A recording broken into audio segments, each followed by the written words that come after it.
Hi all, this is the punctibyte for the week of September the 16th, and I hope you've all had an awesome weekend. I actually had the honor to get to present at the Evolution Symposium throughout the weekend. On both Friday and Saturday I presented, and I got to present about the virtual edge. So if any of you are interested in that presentation, I have a YouTube video and you could go check it out, and maybe it'll get you jazzed to get further involved in the virtual edge project. With that said, let's take a look at the stuff I have to do, right? And I'm getting that done. But let's go ahead and take a look at the week ahead and check out the schedule of events for this week. It's going to be a busy one. We have our first lecture exam on Tuesday, which means that I'll be hopping between doing that and helping with the lab and helping you all with the lecture delivery. So if you wouldn't mind, if a student does need for you to hand them the exam, feel free to do so. There'll be a pile of exams in the back hallway, and you can just get them started in one of the neighboring labs so that they can work through their exam. We will also be doing labs 5 and 6 this week. So lab 5, the big dilution lab, and I'll talk a lot about that. Lab 6, the environmental influences, a little bit more of a straightforward lab. That's going to be followed by open lab on Friday, being manned by Amanda, Jen, and Trevor this week. So I'll look forward to seeing you in that open lab. Open lab this week was just awesome, and they really kept those of us who were there hopping, Tara and Kyle, and those who came in place for Aaron. It was just a really fantastic environment. And one of the things that I talked actually about at the symposium this weekend was the pictures that the students are taking through their ocular lenses, some of which are coming out incredibly amazingly. And in fact, Rob sent me some of his pictures that I think we're going to try to find a way to add those to the virtual lab content. And that's something we can think about the best way to do that. We're trying to work that out. So without further ado, I want to talk about a few things. First of all, I'm going to take you to Canvas for just a quick note. John had asked me about changing the settings on Canvas such that your notifications weren't maybe as overwhelming as they may have been.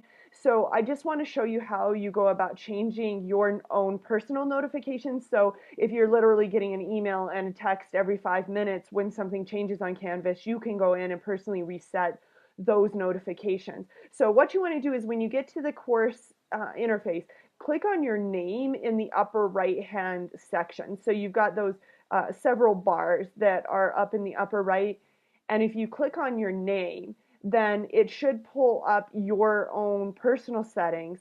And by the way, if you haven't added a picture and changed these settings, that would be a good thing to do. But then notice over on the left hand side there's a place you can click on notifications, and this will allow you to select how you want to be notified of changes on Canvas. So you can put in whether you want, a weekly summary, or for every announcement, when you want to be notified, or on the grading when you want to be notified, and whatnot. So you can go ahead and click those for your own personal needs and use. I also want to just make a quick note that I am pretty sure that I talked to almost every group of TAs except for Kyle, Tara, and Aaron about the method by which you can selectively release grades to students after a pre-lab is due, or if they happen to have already used an attempt. So please, if the 1 to 3 lab section, if you can remind me to show you that, I will do that in lab. I don't want to do that on here since it involves looking at students' names. So that being said, let's go ahead and take a moment to talk about labs 5 and 6, and then I'm going to end things off by going through some tips and pointers and kudos on lecture delivery. But before I leave the calendar behind, I want to make note that on Thursday you will be getting the students' submissions of the Graham-Stain report. And there is one thing that I want to particularly draw your attention to on that. You do have the grading key that they'll turn in with it, but I also want to mention that consistency in grading is super important. So if you plan to split the grading between 2 TAs or 3 TAs, please make sure that the same TA is grading the same section all the time, so that no 2 students have been graded by different people on the same section. That is super, super important, because although we try to be consistent on grading by using the key, there is still a certain amount of subjectivity that goes into distribution of points, and we want to make sure that's done the same on everybody's grading. Okay, let's go ahead and take a look at the TA guidelines for Lab 5.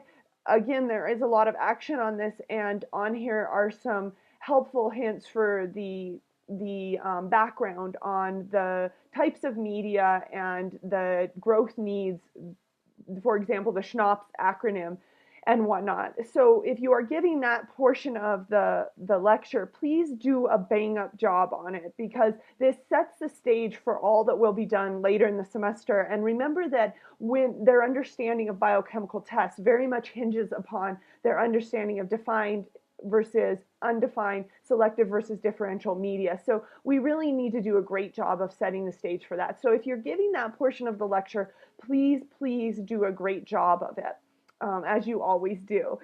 I also do want to note that unless there's some sort of unique circumstance, I will give the on-the-board dilution work. So you'll pass the lecture over to me when you get to the quantitation section regarding how to determine bacterial titers, and that will be the place that I'll take over, even if you're signed up to give the lecture on that day. Unless you happen to be really rad at board work, which Callie has been able to master that skill, and she is BA when it comes to board work. So if you want to watch somebody do a really great job of that, definitely take time to come and watch Callie. And that's always a great idea, to come and watch a more experienced TA give a lecture.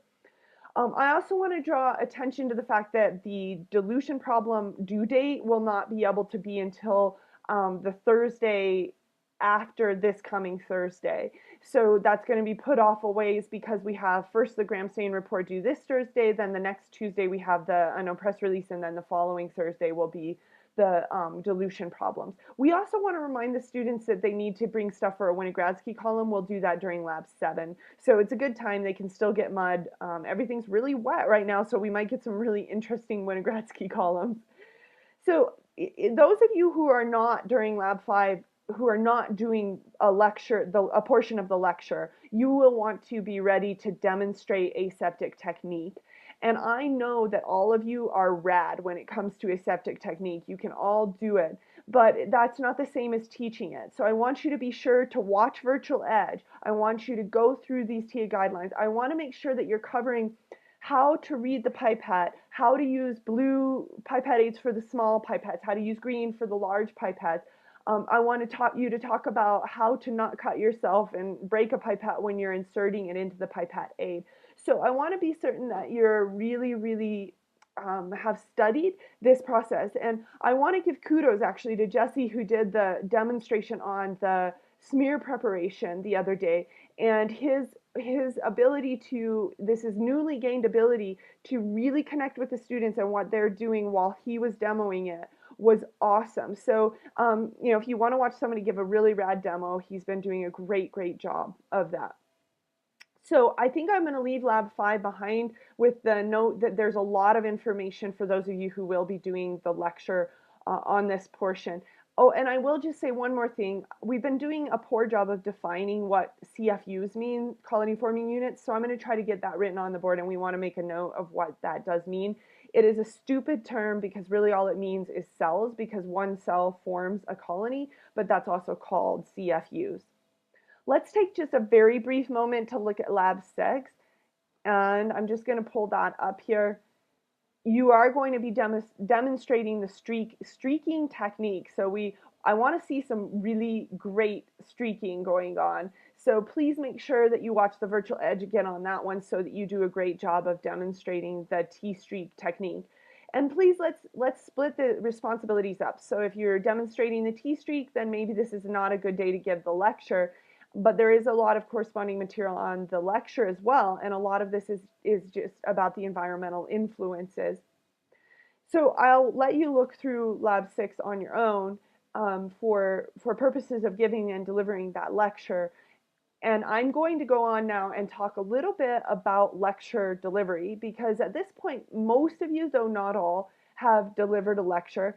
So I'll draw your attention in the lab manual or in the on the lab TA jump drive, I want to draw your attention on there to a folder called pedagogy, which for those of you who are not familiar with that term, pedagogy basically means the art and science of teaching. So I'm going to pull up the TA jump drive and I'm going to open that particular folder, and you'll notice that there is a Word document on delivering an effective lecture. And I'm going to go through some of this, and I want to also at the same time give kudos to those of you returning TAs who do particular parts of this very well. So the first one, prepare by learning the content, but also by doing a bit of your own research. Both Callie and Kyle are excellent at this. Doing a great job of going back, Callie particularly with going back to what has been covered in lecture content and relating the lab to that. Kyle does an excellent job of going back to all of the microbiology core coursework and relating back to that. So those two individuals are people to watch them in their niche and really doing a great job of that particular point. If you can memorize the lecture content, this markedly ramps up your ability to give a good lecture. Because if you're constantly trying to access your notes or to look at what you're lecturing on, it immediately distracts away from engaging with the students. So I know that this is not easy, and it often means spending a lot of time studying. Even to date, whenever I give a lecture, I spend 3 hours generally studying one lecture, one hour lecture. And that time has gone down for me since the beginning. And so I know a lot of time goes into that, but it is a very, very helpful part of giving a really good lecture. This allows you to maintain eye contact with your students. And this was something that I noticed Jesse finally gaining the skill of, as I said, with his demonstration, really maintaining eye contact with the students and a connection with the students. And that makes them engage with you. It makes them feel invested in the conversation. If you do hold their eyes and kind of make them feel like it's a one-on-one conversation, then all of a sudden they feel responsibility in that dialogue, even though it is a lecture. And really, if you can relate your lecture to something that you do have seen or are interested in, this can really augment the delivery as well. Both Schwa and Amanda do a good job of this and in bringing in their own outside interests and trying to relate those to the students. And that really does help in engage their interest. And we had talked a little bit about this the other day. Relate your lecture to your students' interests. This is the hardest thing ever because it means you have to not only remember your students' names, but it means you have to remember what they're interested in. And this is something that is above and beyond, and this is where you go from being a good teacher to being an excellent teacher in my mind. So if you can find something that they like, bring that in. For example, the other day, Michelle, right? She's really interested in dentistry. So if you could relate that to the Streptococcus mutans that forms the plaque on teeth, that is super, super awesome. Be present when you're giving the lecture. We've all been in lecture halls where we know that the professor's mind is somewhere else, right? Off hiking in the woods or something, and our minds are also somewhere else as we're listening, and neither the two shall meet. And so this is not a great way to give a lecture. Try to be present all the time when you are engaging in that conversation. Tara did a really excellent job of this the other day, and in being very present, she did a phenomenal job of getting the beat on her students and what needed to be further explained. And she was able to then take certain things that looked to be confusing to students and deconstruct them and explain them in a very straightforward way. Pay attention to the vibes you get from your students. Make sure you feel their motions of lack of understanding. You will see that, and be willing to pause when you do see that. Find out what your nervous tics are. I've had TAs that like to hold on to the side of the bench and they sway back and forth the whole time that they're giving a lecture, and that can be very distracting. I have students that have something that they add in to their conversation every other word, and that can be distracting as well. So I know that Jesse has worked really hard at cutting some of that out of his vocabulary, and that's an important thing to work on. We all do it a little bit. We all have auditory pauses, and that's okay occasionally. But if it's something you can think about, and I find that if you're just really engaged and really present and really enthusiastic, most of those go away actually naturally. So that's something to bear in mind. Rarely have I seen someone go too slowly on a lecture. That is something that seems to be pretty hard to do. On the other hand, going really rapidly seems to come pretty naturally.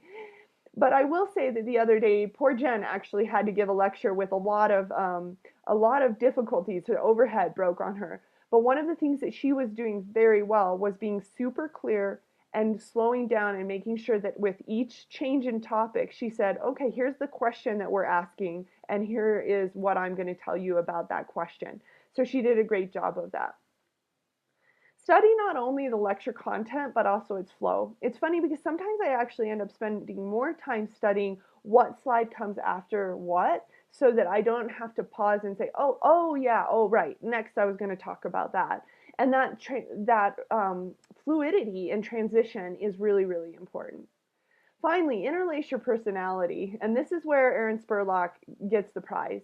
He always brings in things that are unique to his personality. He tries to talk about his passion in math and, in linguistics, and he brings that in, and that's really cool because it allows him to go from being just another person telling me something about microbiology to being something very, very unique.